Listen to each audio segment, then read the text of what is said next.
নমস্কার, আমি নন্দন পাল। একটা বিশেষ কারণে ওয়ান্ডার ওয়ার্ল্ড বাংলায় আজকে এই ভিডিওটা করছি। এর আগের যে ভিডিওটা গেছে এই চ্যানেলে আপনারা দেখেছেন, সেখানে আদ্রিত রায় ও পারিজাত চৌধুরীর একটা দীর্ঘ সাক্ষাৎকার আমরা দেখিয়েছি আপনাদের। মিত্তির বাড়ি জি বাংলার যে ধারাবাহিকটা চলছে, সেই মিত্তির বাড়ির সেটে গিয়ে আদ্রিত ও পারিজাতের সঙ্গে আমার যে কথোপকথন, আড্ডা, ওদের জীবনের যে একটা প্রত্যেকটা মানুষেরই জীবনের কিছু স্ট্রাগল থাকে, তো কিছু না বলা কথা থাকে, তো সেগুলো নিয়েই মূলত এই আড্ডাটা হয়েছে।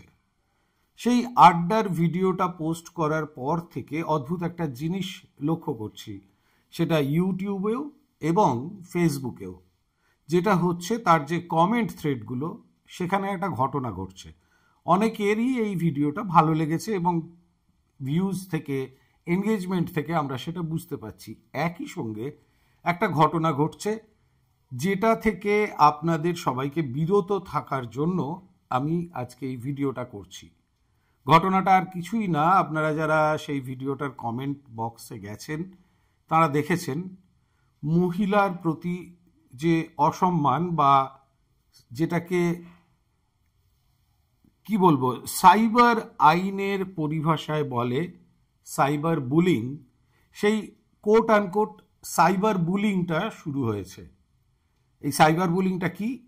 আপনি যদি কোনো মহিলার সম্পর্কে বিরূপ মন্তব্য করেন, তার চারিত্রিক কোনো বিষয় নিয়ে তাকে কালিমা লিপ্ত করেন, তার জন্য কিন্তু এই সাইবার বুলিং যে টার্মটা, এর এগেনস্টে ভারতীয় দণ্ডবিধিতে নির্দিষ্ট কিছু ধারা আছে।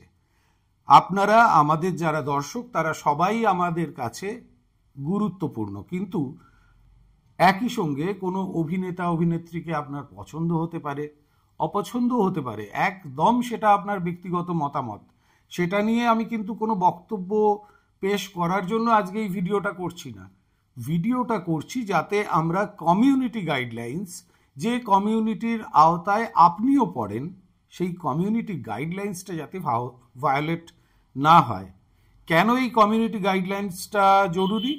ভারতীয় দণ্ডবিধির, ভারতীয় আইন যে প্রণয়ন, আইন ব্যবস্থার কিছু গাইডলাইন্স আছে, এর আওতাতে কিন্তু আপনিও পড়েন। আপনার যে অনলাইন উপস্থিতি, আপনার যে ফেসবুক অ্যাকাউন্ট, আপনার যে ইউটিউব অ্যাকাউন্ট, এগুলোও কিন্তু এর আওতায় পড়ে। এবং এগুলো না মেনে চললে আপনি চাইলেই কাউকে একটা কিছু বলে দিতে পারেন না অপমানজনক।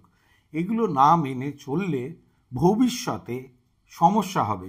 সেই সমস্যাগুলো আমাদের দেশের আইন যদি মনে করে আপনার ওপরে সেই সমস্যাগুলোর যে ফলাফল, ধরুন কীরকম বলছি, ভারতীয় দণ্ডবিধির যে ইনফরমেশন টেকনোলজি অ্যাক্ট আছে, তার 2000 সালে যে অ্যাক্টটা হয়েছিল, পরবর্তীকালে যেটা অ্যামেন্ড হয়েছিল, সেই আইনের আওতায় কারুকে যদি আপনি আক্রমণ করেন, আপনার 3 বছরের জেল হতে পারে।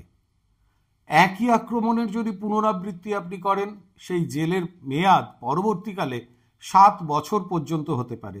সুতরাং যেটা বলতে চাইছি, আপনি যে কমেন্টটা করছেন সেটা দায়িত্বশীল কমেন্ট হোক। দুম করে কেন কাউকে একটা কিছু কথা বলে পরবর্তীকালে সমস্যায় পড়বেন। এছাড়াও আরও কিছু আইন আছে, যেমন সেগুলো ইনফরমেশন টেকনোলজি অ্যাক্টের আমি দেখেই বলছি, ধারা 499, ধারা 503, ধারা 507, কোনো নারীর প্রতি অপমানসুলভ মন্তব্য করলে সাইবার আইনের আওতায় এগুলোর মাধ্যমে মানে প্রসিডিংসগুলো হয়। আমার আবেদন একটাই, আপনারা আমাদের ভিডিও দেখছেন, ভালো লাগুক খারাপ লাগুক কমেন্ট করছেন, কিন্তু সেটা যেন কখনোই কারুকে ব্যক্তিগত আক্রমণ না হয়ে ওঠে। কোনো নারীকে অপমান তো নয়ই।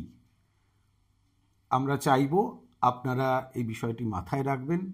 আমাদের চ্যানেলে এসে পরবর্তী যে ভিডিওগুলো আসছে, এই কিছুদিনের মধ্যেই একেনবাবু রিলিজ হতে চলেছে।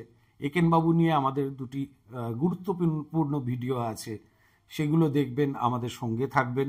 আর আপনাদের মতামত তো অবশ্যই আমরা জানতে চাইবো কেমন লাগছে ভিডিওগুলো, কিন্তু একটা জিনিস মাথায় রাখবেন, কারুকে ব্যক্তিগত আক্রমণ বা কোনো নারীর প্রতি অবমাননা হয় এমন কোনো কমেন্ট করবেন না।